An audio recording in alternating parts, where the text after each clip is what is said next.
आज 27 तारीख को मैं चेनसो मैन की मूवी देख के आया हूँ सुबह सुबह 4K लेजर इन डॉल्बी एटमॉस में। हाँ, मुझे नहीं पता है पर मुझे ये चीज़ फ्लेक्स करने में मज़ा आता है। हिंदी में मैंने देखी और मज़ा आ गया। डबिंग की बात बाद में करते हैं। और एक और बात, वीडियो में स्पॉयलर्स होंगे आगे तो बच के। हिंदी में मैंने इसलिए देखी क्योंकि जैपनीज वाले शो बहुत ही ज़्यादा लेट हो रहे थे 3 बजे के बाद, और इतना टाइम मेरे घर वाले मुझको बाहर नहीं जाने देते, तो कोई शो तो 3 बजे शुरू हो रहा था और दूसरा शो 7 बजे, तो 3 बजे के बाद मुझको शहर के बाहर जाना मेरे घर वाले नहीं अलाउ करेंगे।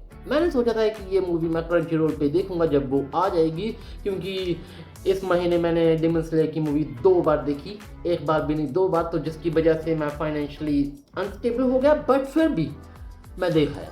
रीज़न क्योंकि बहुत सारे लोगों ने देख ली थी और मैं जल रहा था। और दूसरी बात, मुझको देखा कि वहाँ पे 4K लेजर का कुछ नया ही कंसेप्ट था जो मैंने पहली बार सुना था, और यहाँ पे मैं पिघल गया और मैं देखने चला गया। और अब तुम गेस भी नहीं कर सकते कि मैं कितना ज़्यादा फाइनेंशियली नीचे आ चुका हूँ, और दूसरे खर्चे मुझको और कम करने पड़ेंगे। ऐसा है, पैसा वसूल पूरा। मैं ऐसा नहीं कहूँगा कि हाँ भाई मेरे 250 रुपये डूब गए, आई मीन 240, पूरा का पूरा पैसा वसूल। इस बार मैं थोड़ा सा पीछे ही बैठा था, एच या फिर आई में बैठा था, लाइन में बिल्कुल बीच में, आई मीन थोड़ा सा साइड, थोड़ा सा बैठा इसलिए था पीछे थोड़ा सा क्योंकि मैं चाहता था कि सारा का सारा जो फ्रेम है मेरी आंखों के सामने हो, मुझको ऐसे ऐसे करने की जरूरत ना हो। डेमन स्लेयर की जो मैंने पहली बार मूवी देखने गया था तो मुझको लिटरली ऐसे ऐसे करना पड़ा, पूरी स्क्रीन मेरे मुंह पे थी। पर इस बार थोड़ा सा ऐसा था, अच्छा लगा। इससे क्या है कि जब मैं इसके पास जाता हूँ तो मुझको क्वालिटी कम लगती है, पर जब मैं पीछे गया तो मुझको क्वालिटी अच्छी लगी। और एक और बात, मेरी सीटिंग थी H11 और मैं हॉप ऑन करके पीछे चला गया और मैंने पिछली रो में वही 11 नंबर सीट को ऑक्यूपाई कर लिया, क्योंकि थिएटर पूरा खाली था। थिएटर खाली है तो तुम प्रीमियम में भी जाके बैठ सकते हो, पर मैं नहीं बैठा क्योंकि जिस चीज़ के मैंने पैसे ही नहीं भरे तो मैं क्यों बैठूँ वहाँ पे जाके। बाकी मुझको तो यही लगता है कि प्रीमियम पे लोग पैसे वेस्ट करते हैं क्योंकि कुछ ज़्यादा ही पीछे आ जाता है। लिटरली तुम डॉल्बी एटमॉस में बैठे हो पर स्पीकर्स तुम्हारे यहाँ पे है ना कि पीछे, क्योंकि तुम बिल्कुल पीछे हो। तो वही है, मैं हमेशा प्रेफर करता हूँ कि बिल्कुल बीच में बैठना, पीछे आगे से भी और साइड से भी। और जो मज़ा मुझको डॉल्बी का आया, मैंने कहा था ना कि जापानीज में जब मैंने देखा डॉल्बी में डेमन स्लेयर बहुत अच्छा था, बट डेमन स्लेयर यहाँ पे और ये यहाँ पे हर एक चीज़ मुझको अच्छी लगी। जब वो टिक करती है उसकी आवाज़ पूरी ऐसे गूंजती है, बहुत ही ज़्यादा अच्छी। सॉन्ग्स तो सॉन्ग, उसके बाद म्यूजिक एकदम से चलना और एकदम से साइलेंट हो जाना, बहुत ही ज़्यादा मैसिव तुमको एक्सपीरियंस मिलने को मिलेगा। आई मीन देखने के सुनने, पता नहीं। कहानी तो हमारी इसी से स्टार्ट होती है कि डेंजी हमारा थोड़ा सा परेशान है और वो पावर को कहीं पे लेके गया है, आई मीन अपने हेडक्वार्टर पे लेके गया है माँ के पास, क्योंकि उसके सींग इतने बड़े हो गए। लिटरली तुमको दिख भी नहीं रहा होगा, है ना, इतने तो हो ही गए थे, इतने, हाँ इतने बड़े हो गए थे। फिर माँ उसको एक उसके फैन बॉय से मिलवाती है। जी हाँ, चेनसो मैन का भी फैन है, शार्की, और इसी बंदे ने इसकी जान बचाई है। अगर ये नहीं होता, इसको फैन फॉलोइंग, आई मीन मैं क्या बातें कर रहा हूँ, इसको अगर फॉलो नहीं करता हर जगह तो चेनसो आज हमारे साथ नहीं होता। और सेंसर बोर्ड का बहुत बहुत तहे दिल से धन्यवाद इस मूवी को 18+ करने के लिए, क्योंकि जो चीज़ हम देखना चाहते थे हमको दिख गई। कोई भी कट नहीं मारा, अच्छा लगा। मैं इतना ज़्यादा डर रहा था कि 18+ मूवी होने के बावजूद भी मुझे लग रहा था कि ये कहीं कट ना कर दे, पर नहीं किया। और तुम मेरी खुशी का ठिकाना ढूंढ भी नहीं सकते, अभी अभी वो कुछ मिनट पहले मेरी वाइफ बनी है और उसके बाद मैंने नाइस। मूवी बहुत ही ज़्यादा छोटी थी, हद से ज़्यादा छोटी थी। डीमन स्लेयर के साथ अगर कंपेयर करूँ तो डीमन स्लेयर 2.5 घंटे की और ये मूवी 1 घंटा 40 मिनट की, 1.5 घंटे से सिर्फ 10 मिनट आगे। मीन डीमन स्लेयर इससे 1 घंटा ज़्यादा लंबी मूवी है। इसलिए मैं कहूँ कि मैं बैठा नहीं, इंटरवल आ गया, इंटरवल आने के बाद सीधा मूवी खत्म। पर हाँ, डीमन स्लेयर का ऐसा भी है कि उसमें बैक स्टोरीज ने काफ़ी जगह ले ली थी, जिसकी वजह से तुम अगर 3 हमको कैरेक्टर दिखाए थे, जिसकी वजह से हमको 3 फाइट्स दिखाई थी और उसमें अगर हम 3 फाइट्स को देखें तो 20-20 मिनट की अभी देखें तो 1 घंटा, हाँ लिटरली 1 घंटा ले लिया उस। मैं मजाक कर रहा हूँ, 1 घंटा तो नहीं लिया था, पर ऐसा है कि अकादा की स्टोरी थोड़ी सी लंबी थी बट बाकियों की थोड़ी सी कम थी। बट ऐसा मैं कह रहा हूँ कि बैक स्टोरीज की वजह से भी मूवी लंबी हो गई। चेनसो मैन में बैक स्टोरीज नियरली 0% पे थी, मुझे तो याद भी नहीं कि बैक स्टोरी भी थी कोई।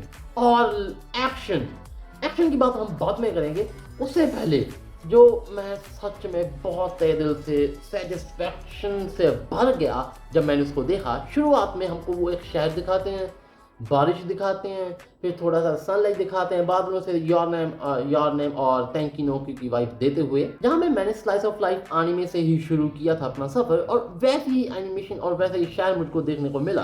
कैफेज, प्लांट्स और वो अर्बन, वो सब कुछ बहुत ही अच्छा लगा मुझे। और शुरुआत के 20 मिनट तो वैसे ही चले और मुझको सच में एक बड़ी सी स्क्रीन पे देखने का वो मज़ा जो मैं 5 साल पहले कभी किया करता था कि भाई मैं टीवी पे ही देख लूँ तो मैं खुश हो जाता था, पर मैंने सिनेमा में देखा वो।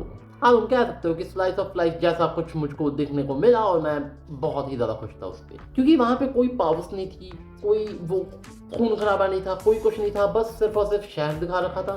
2 हमारे कैरेक्टर्स थे, रिस और डेंजी, जो एक कैफे में बैठे हैं, है ना, वहाँ पे गपशप कर रहे हैं या फिर कहीं और चले गए हैं। अच्छा लगता है ये। बट बाद में हमको देखने को मिलता है एक्शन। और एक्शन की बात करूँ तो दिमाग फाड़, सच कह रहा हूँ। एक्शन इन्होंने एक पेसिंग से पूरा कर लिया। इन्होंने देखा कि मूवी अब आधे में आ चुकी है, जब इन्होंने एक्शन शुरू किया तो एक्शन एंड तक चला, पॉज नहीं आता है। और डॉल्बी एटमॉस हो, तुम्हारे आसपास पूरे के पूरे 30-40 स्पीकर्स हो, उस पे वो एक्शन सीन्स में तुम उसको देखना, तो तुम इमेज क्वालिटी की बात छोड़ दो। अगर किसी चीज़ ने सबसे ज़्यादा मुझको एक्सपीरियंस दिया तो वो था, जी हाँ, sound system one of the best मुझको सुनने को मिला, जहाँ पे मूवी का एक्सपीरियंस मुझको 5 to 10x उसने बढ़ा दिया। सिनेमा में क्यों जाते हो? क्योंकि लाउड एज म्यूजिक होता है वहाँ पे, ढूं ढूं ढूं ढूं, छोटी सी भी आवाज़ सुनने को मिल रही थी। उसके ऐसे करने पे, उसके थोड़ा सा कोई स्वाद आ रही है या कुछ आ रहा है, वो सब कुछ क्लियर एंड साउंड सिस्टम तो इतना अच्छा था कि छोटी सी भी आवाज़ हमको आराम से सुन रही है और पता लग रहा है कि हाँ भाई हम उस एटमॉस्फेयर में।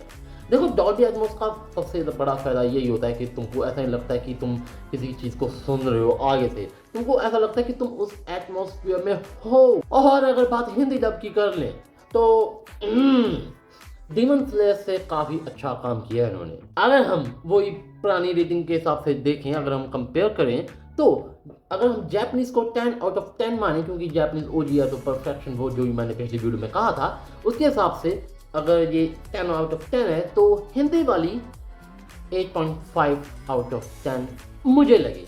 मुझे नहीं पता तुमको कैसी लगी, तुमको 7 लगी, 6 लगी, आई डोंट गिव अप, क्योंकि मुझे अच्छी लगी, मैंने एंजॉय किया, अच्छा लगा। जैपनीज में मैं देखूंगा जब ओटीटी पे आई, इतना पैसा नहीं है कि मैं दोबारा से जाकर जैपनीज में देखूं, और कोई शो भी नहीं था। और अगर बात हम एनिमेशन की कर लें, जहाँ पे हम कहते हैं कि डिमन स्लेयर की जो ऊफुटोबिल ने प्रोड्यूस किया है जिस स्टूडियो ने, तो यहाँ पे भी हम ना भूलें कि ये मापा है।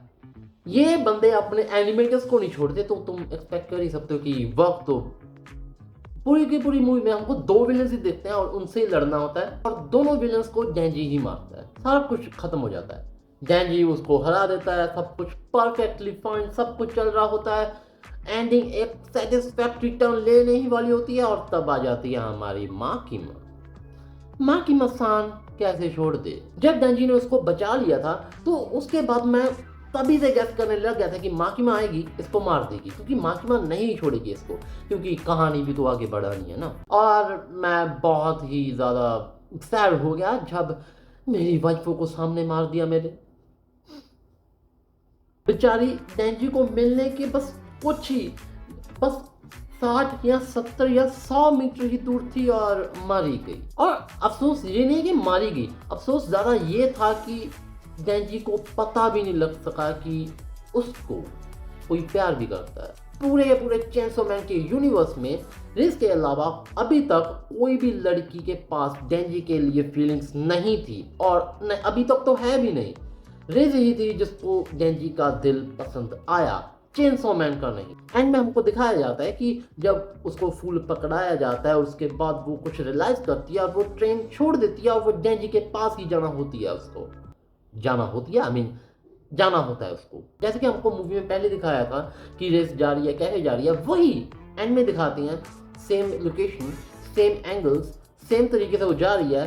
पहले वो क्या था, जब वो जा रही है कैफे के साथ साथ पास पास पास, उसके बाद वो ब्राइट अप हो जाती है जगह। वही वो टाइट सी गली से जब वो गुजर रही होती है, वो ब्राइट होने ही वाला होता है कि माँ की माँ जाती है और माँ की माँ उसको मार देती है वहीं पे। और मेरा दिल टूट गया क्योंकि मेरी चेनसॉ मैन में सिर्फ यही एक वाइफू बनी थी, क्योंकि इसके अलावा कोई भी नहीं है। और दिल तोड़ दिया मेरा क्योंकि सबसे बेस्ट वाइफू मुझे यही लगी थी, रिस, और उसी को मार दिया। बस यही था, रिस मर गई और अब आगे चलो।